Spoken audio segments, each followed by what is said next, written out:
कुछ बीमार है बच्ची क्या?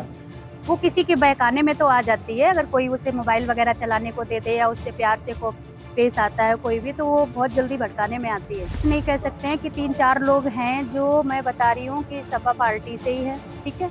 और वो पंडित हैं और समय आने पे मैं उनके नाम आपको क्लियर कर दूँगी। जब आवश्यकता ज़रूरत पड़ेगी तो मैं बताऊँगी। अभियुक्ता की गिरफ्तारी की जानी है। एक बार ये गिरफ्तार हो जाएंगे, इनसे प्रॉपर पूछताछ हो जाएगी, तब सारे तथ्य सामने आएंगे। ये है कन्नौज रेप कांड में पीड़िता की बुआ, वही बुआ जो उस रात उस कमरे में मौजूद थी जहां सपा नेता नवाब सिंह यादव पर रेप का आरोप लगा।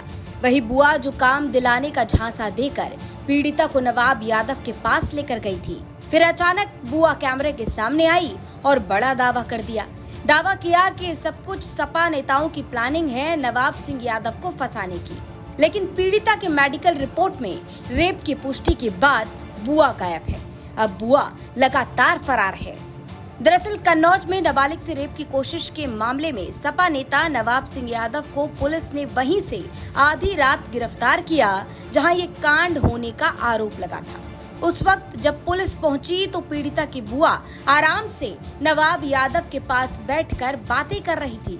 नवाब सिंह यादव की गिरफ्तारी के बाद मंगलवार को पीड़िता की बुआ मीडिया के सामने आई और कहा कि सपा नेताओं की साजिश है, जल्द ही नाम का खुलासा करूंगी। वो किसी के बहकाने में तो आ जाती है। अगर कोई उसे मोबाइल वगैरह चलाने को दे दे या उससे प्यार से को पेश आता है कोई भी, तो वो बहुत जल्दी भड़काने में आती है।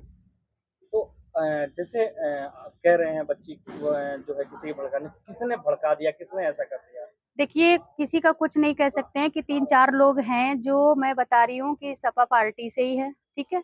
और वो पंडित हैं और समय आने पे मैं उनके नाम आपको क्लियर कर दूँगी। जब आवश्यकता ज़रूरत पड़ेगी तो मैं बताऊँगी। तो ये प्लान्ड पूरा मामला था क्या? नवाब सिंह यादव को फंसाने का, क्या आप कहना चाहते हैं? बिल्कुल। जिस दिन बुआ ने ये बयान दिया उसी दिन पीड़िता का मेडिकल हुआ और उसमें हो गई रेप की पुष्टि। पीड़िता ने मजिस्ट्रेट के सामने रेप की बात कही, जिसके बाद नवाब सिंह यादव के खिलाफ रेप की कोशिश से हटाकर सीधा रेप की धाराएं बढ़ा दी गई। अब इस पूरे मामले में संदिग्ध पीड़िता की जिस बुआ पर आरोप लगा वो पीड़िता को लेकर नवाब के पास गई थी। गवाही से पहले बुआ फरार हो गई। मंगलवार को बुआ को पुलिस ने पूछताछ के लिए बुलाया, लेकिन बुआ अंडरग्राउंड हो गई। अब पुलिस की टीमें बुआ की तलाश कर रही हैं। इनके माता पिता ने यह भी बताया कि इतनी बड़ी घटना हो गई, बुआ ने इनको कोई जानकारी नहीं दी और इसलिए इनके द्वारा इन पे आरोप भी लगाए। लड़की ने भी अपने बयानों में बताया कि जब मेडिकल एग्जामिनेशन के लिए गए थे तब बुआ ने कराने से मना करने के लिए बोला था, जिसकी वजह से 12 तारीख को मेडिकल एग्जामिनेशन पूर्ण रूप से नहीं हो पाया था।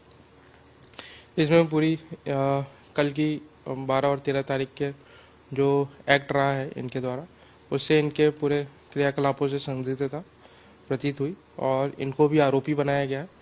कल जब इनको बयान के लिए बुलाया गया था तो ये उपस्थित नहीं हुए, गायब हो गए। इनकी तलाश के लिए टीम लगाई गई है, जल्दी इनकी भी गिरफ्तारी की जाएगी और जो भी तथ्य आएंगे पूछताछ में उसके आगे वैधानिक कार्रवाई की जाएगी। क्या आपको लगता है कि बुआ जानबूझकर इस तरीके से जो विक्टिम है उसको लेकर वहां पर गई थी, या बहुत पहले से कॉन्स्पिरेसी थी, वो नवाब सिंह के साथ बुआ की चल रही थी, या ऐसे और भी केसेस क्या आप लोगों को इन्वेस्टिगेशन में कुछ रिपोर्ट हुए हैं? अभी ये विवेचना प्रचलित है, इसमें इसकी अभियुक्ता की गिरफ्तारी की जानी है। एक बार ये गिरफ्तार हो जाएंगे, इनसे प्रॉपर पूछताछ हो जाएगी, तब सारे तथ्य सामने आएंगे। जो भी तथ्य आएंगे उनसे अवगत कराया जाएगा। आपको ये भी शक है कि और भी लोग इसमें शामिल हो सकते हैं क्या? अभी ये विवेचना प्रचलित है, इसमें जो भी तथ्य आएंगे उससे अवगत कराएंगे। इससे पहले पीड़िता के माता पिता ने भी बुआ पर कई गंभीर आरोप लगाए। आरोप लगा कि बुआ मेडिकल करवाने से पीड़िता को मना कर रही है। आरोप लगा कि बुआ नोएडा में गंदा काम करती है। अब इस मामले में पुलिस बुआ की गिरफ्तारी में जुट गई। पुलिस की टीम उस हर ठिकाने पर छापेमारी कर रही है जहां बुआ मिल सकती है। बता दें कि पुलिस के मुताबिक पीड़िता को उसकी बुआ आरोपी के पास नौकरी दिलाने के नाम पर ले गई थी। आरोपी की जमानत अर्जी पर कोर्ट में सुनवाई होनी थी, लेकिन उससे पहले ही बुआ फरार हो गई। पुलिस का कहना है कि घटना के वक्त पीड़िता ने बुआ को मदद के लिए बुलाया था, लेकिन वो उसे ही समझाने लगी और नवाब सिंह यादव से बातचीत करने लगी। यानी कन्नौज रेप कांड में एक तरफ राजनीति तेज है, वहीं दूसरी तरफ पुलिस का ताबड़तोड़ एक्शन भी लगातार जारी है और अब बुआ की तलाश लगातार की जा रही है। ब्यूरो रिपोर्ट, यूपी तक।